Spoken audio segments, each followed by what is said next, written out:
Hello les gens! Aujourd'hui un studio vlog du mois de mars pour mon entreprise.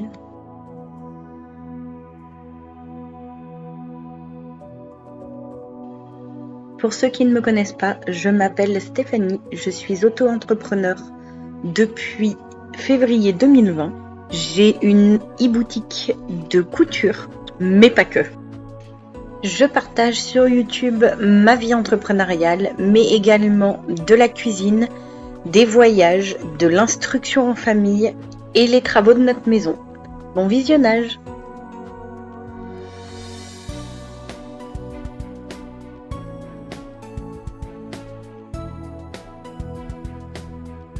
J'ai commencé le mois de mars par une petite citation positive. J'essaye d'instiller un peu de positivisme dans ce monde où je trouve certaines personnes très négatives. Et j'aimerais que les gens croient plus en eux. Alors, je me doute bien qu'à ma petite échelle, je vais pas changer le monde.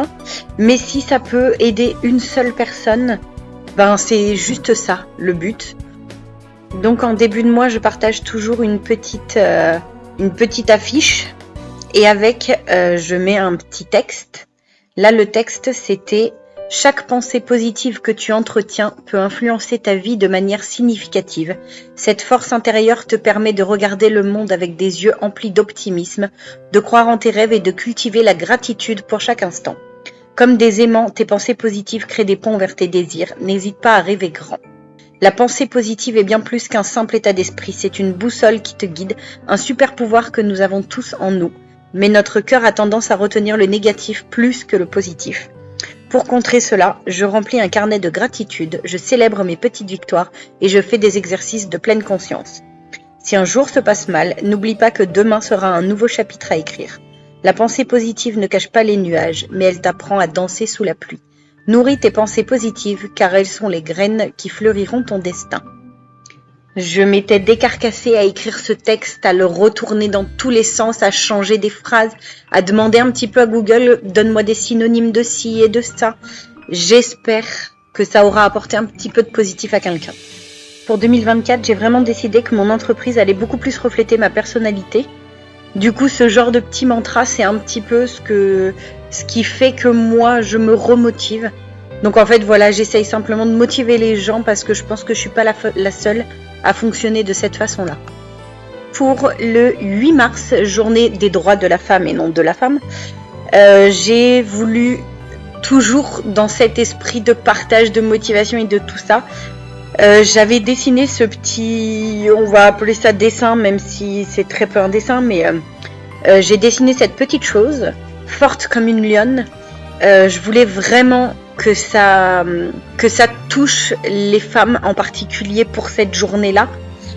Vraiment que les femmes se disent oui, on est forte tout autant qu'un homme. Là, je joue un petit peu sur la force physique et on n'a pas toujours la même, mais on est forte dans l'esprit également. Le 13 mars était la journée du bijou. J'ai vu ça lors d'une formation que j'ai faite. La formatrice partageait le calendrier.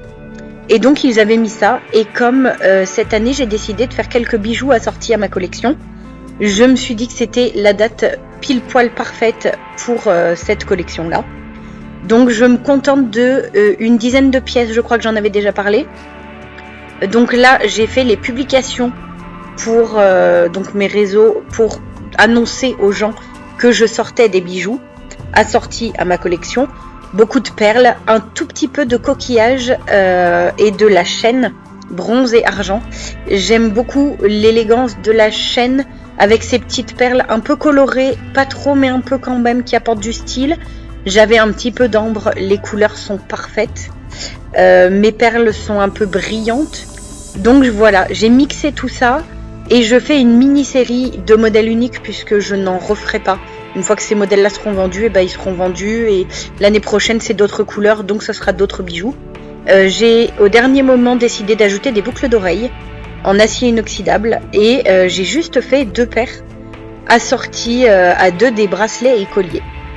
Pour le 18 mars, la journée mondiale du recyclage, j'ai sorti un petit geste grand impact, les sacs à vrac ou sacs à légumes. J'ai mis quelques chiffres parce qu'il y a 580 kilos, c'est le poids moyen des déchets d'un habitant en France chaque année. Et donc j'explique qu'un tout petit geste qui aurait un grand impact pour la planète, ce serait d'utiliser des sacs à vrac pour ne plus avoir ni sacs plastiques ni sachets craft. Parce que les sacs plastiques, même biodégradables, il faut entre 9 mois et 3 ans pour qu'ils se dégradent dans des conditions optimales. Et le sac craft est fait à partir de bois. Et la fabrication de la pâte à bois nécessite une grosse quantité d'eau. Donc j'explique que ces deux options ont une durée de vie limitée de par leur absence de solidité. Et que les sacs à vrac en tissu permettent de supprimer notamment les sachets mais aussi les emballages inutiles, qu'ils sont pratiques, éco-responsables et résistants, et qu'en plus les miens ont une touche d'humour, un petit jeu de mots décalé, une blagounette qui ferait sourire, en espérant que les gens comprennent et l'impact pour la planète et qu'en plus ça leur donne envie d'acheter mes produits. Ensuite, pour le 20 mars, pour le printemps, j'ai décidé de faire des t-shirts et petits pantalons fleuris. Donc j'ai d'abord découpé des fleurs avec ma machine et avant de mettre la presse, j'ai essayé un petit peu des options. Alors très fleuri, pas beaucoup fleuri, grosses fleurs, petites fleurs, j'ai tenté diverses choses. Et puis finalement j'en suis venue à dessiner une petite fleur kawaii pour le t-shirt, pour que ça soit assorti mais pas complètement les mêmes fleurs par rapport à ce legging que j'ai fait. Je voudrais faire également un pull et un pantalon de jogging, mais je pense plutôt broder les fleurs plutôt que de les floquer. Je les laisse floquer sur les t-shirts et le legging seulement. J'ai également commencé à coudre un t-shirt manche longue, mais je ne l'ai pas terminé là. Et donc pour cette petite collection fleurie de printemps, je l'ai appelée Vivace comme une fleur sauvage, parce que c'est un peu ces fleurs sauvages qui émergent du bitume en bravant tous les obstacles pour s'épanouir, ou ces fleurs sauvages qui, malgré les pesticides, continuent de pousser. C'est ce que symbolise cette collection, la détermination des fleurs vaillantes, parce qu'il faut rester vivace et ne jamais renoncer. Et puis vers la fin du mois, j'ai eu une petite commande de stickers. J'avais fait ces stickers l'année dernière, enfin octobre ou novembre, je ne sais plus. Des stickers sur les motifs couture puis tricot, sur papier, donc papier autocollant, couleur craft. Je les ai aussi fait sur du blanc, pas tous je crois d'ailleurs, tricot je suis pas sûre. Mais du coup je propose dans ma boutique ces petits stickers que moi j'utilise dans mon carnet de couture. Je trouve qu'ils décorent bien. J'ai ceux en couleur, j'ai pas ceux en craft, même si j'aime beaucoup le craft et que je les utiliserai très certainement prochainement. Donc j'ai profité de cette petite commande pour la filmer. Et puis j'ajoute bien évidemment ma nouvelle carte de remerciement de cette année.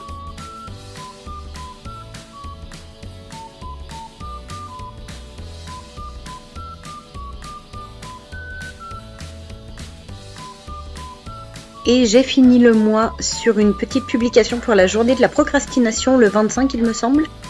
J'ai fait l'année dernière un kit d'organisation couture avec un suivi de couture mois par mois et des petites cases à cocher, avec un semainier pour organiser sa semaine, avec sa liste de fournisseurs, j'oublie tout le temps où je prends certaines choses, avec une shopping list et une to-do list, avec une fiche également de projet couture.